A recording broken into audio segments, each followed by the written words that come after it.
Hello, everybody. It is Matt, and it is Wild Wednesday, and I am back at you with yet another review. Before I roll on to any of that, I want to wish each and every one of you a great morning, evening, dawn, day, or dusk, all that lovely stuff, because life really is too short as is. Do me a really huge favor and like, share, and subscribe. I love seeing your beautiful faces when I am here.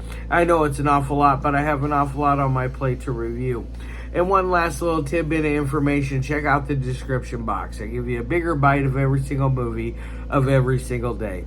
I give you your brief synopsis, your starring cast, your director, your runtime of the cut I am watching, which this one runs at about an hour and 13 minutes.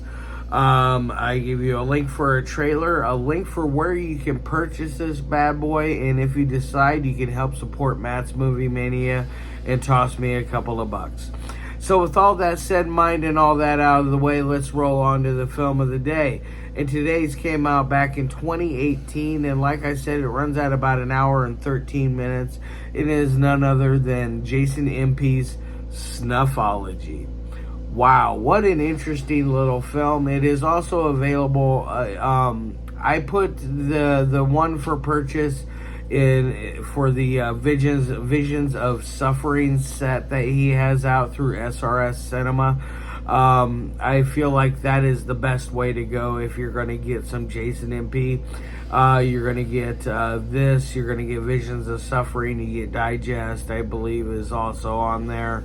There's like 5 or 6, maybe 7 different films on there. I can't remember exactly, but there is a hefty amount of work that is put into the Visions of Suffering set from Jason Impey. So definitely, if you want to see this film, definitely go that route. That is the best way to do it, in my opinion. What exactly is Snuffology about? Well, it is an anthology film about 3 different people that get killed off in 3 different various factions. First, it starts off with a lovely film shoot with our Jason Impey is filming this lovely girl as she is doing an audition for his latest film. Very interesting ordeal how that one turns out. He later after that goes off and he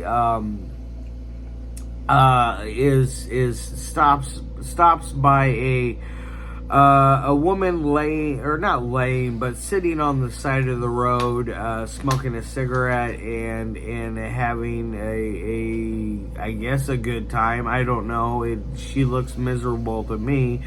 But either way, he stops and talks to her, and he ends up giving her a bag of blow, which in turn he wants her to do things for this bag of cocaine.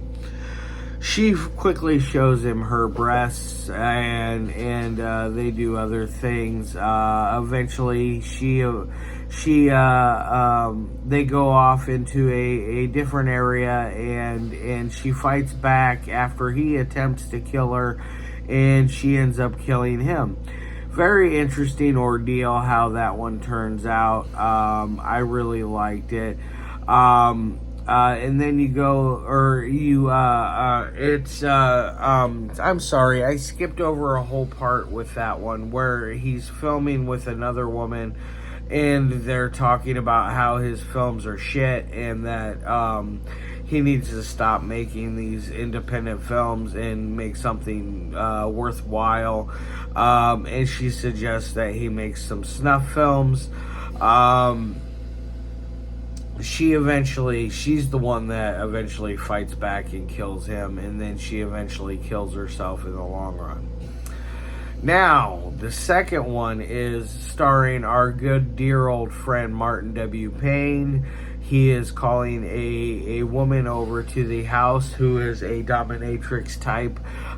She is setting up things. They come across the idea of using the word aardvark as the safe word. Things get very brutal at one point with her, and he is using the safe word in which she does not comply, and he eventually fights back. He wants his money back after she goes and changes her clothes back into her regular attire. They eventually have a showdown. He knocks her out, takes her out in the middle of the woods, and then eventually that's where the perpetrator becomes perpetrated, and she fights back and she kills him. She cuts off his hands and she stabs him to death. It is a very brutal, very gruesome way to go. I think the effects work very well.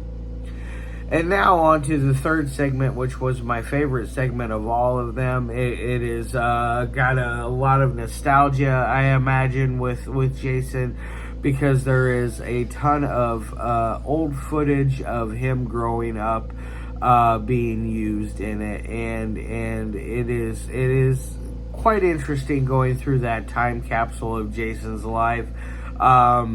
And then it fast forwards to him to where he has his current wife tied down to a bed, and he is torturing her in various fashions, and then eventually decides to do her in. Very interesting ordeal, very interesting movie, very interesting all the way around. Now on to the three things that I love my movies. To me, audio is going to get an A+. It has a very crisp, cool, and clean audio track. There is never a moment where I don't understand what is being said. They are constantly evolving, it feels like, with Jason's films, and becoming better and better as time progresses. And I'm not just talking on the story-wise, production-wise. I'm talking about as well as the technical aspects of filmmaking. I feel like Jason is a very accomplished filmmaker, and I love the fact that he instructs new and younger talent to become future filmmakers themselves. So that shows how much, how good he is at what he does. So I feel like that A+ is well deserved on the audio. Second thing is dialogue. The dialogue is very fun, very modern feeling still. Granted, this movie is 6 years old now. I almost said 5, but it is 6 years old now, and it still feels fresh and new with the dialogue, so I'm going to give it an A+ there. Now on to the main thing that I feel like that Jason is a very accomplished editor. Editing is one of my biggest things. It can really make or break a film if there is bad editing. And Jason is a very good and accomplished editor. The momentum stays at a nice, furious upswing. It never once loses its momentum or makes you feel like it's going in the opposite direction. It is always going at a very steady forward pace, and I love that about Jason's films. He is always very good at doing that. There's no weird continuity errors due to editing. There's no weird jump cuts that don't make sense in the editing.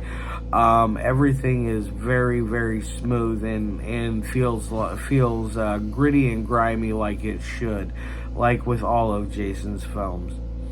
Now, with all that said in mind and all that all out of the way, let's roll on to what we give for the final score of the day. And on to the 1 through 5, I'm going to give this thing a 4.5 out of 5.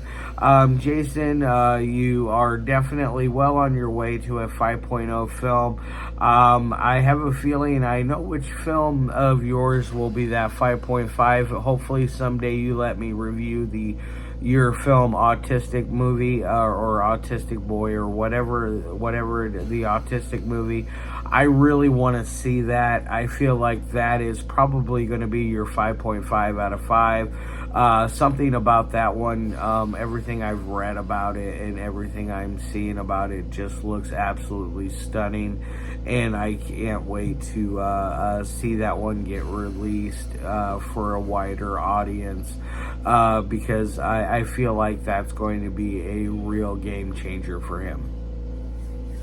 Alright guys, now that I got all that out of the way, I'm going to go ahead and get the hell out of here. I got things to do. I hope all of you guys have a fantastic rest of your day. And as always, I love your faces and peace.